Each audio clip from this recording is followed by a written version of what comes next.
नमस्कार। हम सब जानते हैं, डिजिटल दुनिया जितनी सुविधाजनक है, उतनी ही खतरनाक भी। और इसी खतरे से निपटने के लिए जांच के तरीकों को भी एडवांस बनाना ही होगा। आज हम एक ऐसे ही सॉल्यूशन के बारे में जानेंगे जो साइबर क्राइम से लड़ने का तरीका शायद हमेशा के लिए बदल सकता है। चलिए शुरू करते हैं। जरा एक पल के लिए सोचिए, क्या हो अगर कोई सिक्योरिटी ऐप सिर्फ किसी अटैक को रोके ही नहीं बल्कि हमलावर को बेनकाब भी कर दे। यही वो सवाल है जो आज हमारे इस पूरे डिस्कशन का सेंटर पॉइंट है, और ये साइबर सिक्योरिटी में एक नई क्रांति की ओर इशारा करता है। तो सवाल ये है कि आखिर इस तरह की क्रांतिकारी सोच की जरूरत पड़ी ही क्यों? इसे समझने के लिए हमें पहले उस प्रॉब्लम की जड़ तक जाना होगा जिसे ये सॉल्व करता है। सेक्शन 1, भारत का डिजिटल स्कैम संकट।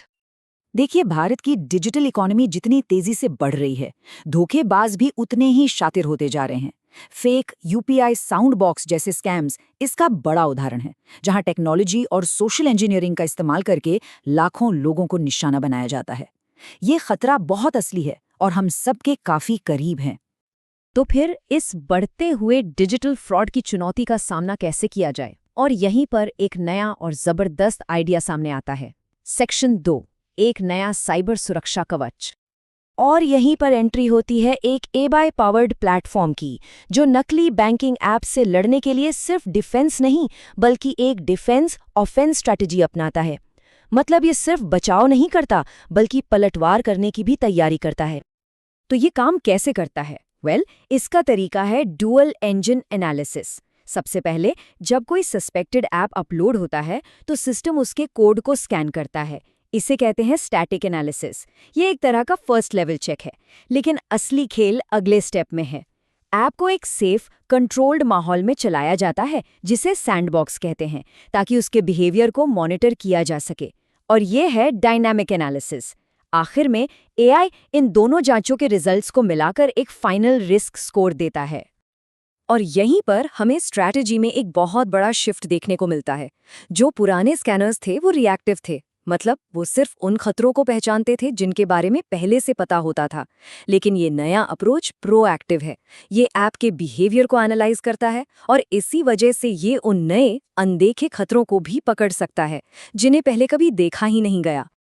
लेकिन असली गेम चेंजर तो अब आने वाला है, वो फीचर जो इस प्लेटफॉर्म को सबसे अलग और क्रांतिकारी बनाता है।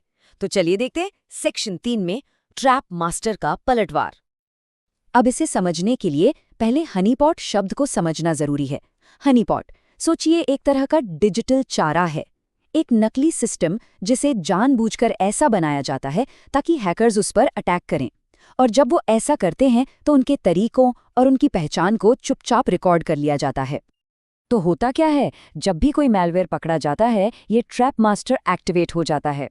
ये हमलावर के कनेक्शन को एक नकली सर्वर यानी हनी पॉट की तरफ मोड़ देता है और रियल टाइम में उसकी सारी जानकारी कैप्चर करने लगता है। यहीं पर डिफेंस सीधे सीधे ऑफेंस में बदल जाता है। ये पूरी प्रोसेस एक डिजिटल जाल की तरह काम करती है। जैसे ही कोई ऐप हाई रिस्क मार्क होता है, ट्रैप मास्टर अपना काम शुरू कर देता है। ये हमलावर को एक नकली सर्वर की तरफ भेज देता है और अटैकर को लगता है कि वो कामयाब हो गया। लेकिन असल में उसकी हर एक चाल, उसका आईपी एड्रेस, उसके तरीके, सब कुछ रिकॉर्ड हो रहा होता है। और इस सारी जानकारी से एक कंप्लीट एविडेंस पैकेज तैयार किया जाता है जो सीधे लॉ एनफोर्समेंट एजेंसियों को दिया जा सकता है। तो सवाल ये है कि इस टेक्नोलॉजी का असल दुनिया में क्या असर होगा? सेक्शन 4, एक फोर्स मल्टीप्लायर। इस चुनौती की गंभीरता को समझने के लिए जरा इस आंकड़े पर गौर कीजिए। अकेले मध्य प्रदेश पुलिस के पास साइबर क्राइम के 3 लाख से ज्यादा केस पेंडिंग है। ये नंबर अपने आप में बहुत कुछ कहता है। और अगर ये नंबर चौंकाने वाला था, तो अगला आंकड़ा सुनिए। उस राज्य में फ्रॉड रिकवरी रेट 0.2% से भी कम है। ये साफ साफ दिखाता है कि हमें बेहतर सबूतों की कितनी सख्त जरूरत है। और इसीलिए एक्सपर्ट्स इससे फोर्स मल्टीप्लायर कह रहे हैं।